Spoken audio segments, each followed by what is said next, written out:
Correct. Like you said, that web application domain. Can you tell me what are? How can someone learn web application as a beginner? Yeah. So what I would suggest, first you have to understand how a website works. Okay. What happens in the front end, what happens in the back end, what is front end, what is back end.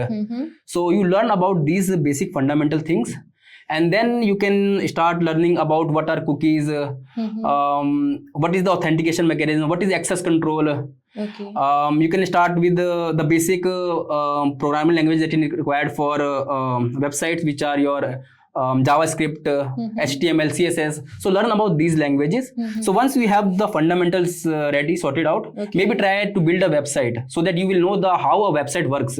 Then you can look at the hacking side of things. Okay. Then you can maybe learn about different attack vectors. So one such good resource is OWASP Top 10. So they release the guides on the top 10 vulnerabilities. Okay. So you can read about that, how this vulnerability works, what are the fundamental of these vulnerabilities. Then you can opt for Portswigger Academy. That's a very good resource. When I was learning there, I was reading from the Web Application Hackers Handbook. Okay. But I think they have ported out to a website which is Portswigger Labs. Okay. So you can start with Portswigger Labs. Even RedFox Security has some courses on web application testing, and that's a very good website. Why? Because the approach that we take is totally practical and real world. Okay. So that you can take. So when you do Portswiggers, it will tell you about different type of vulnerabilities.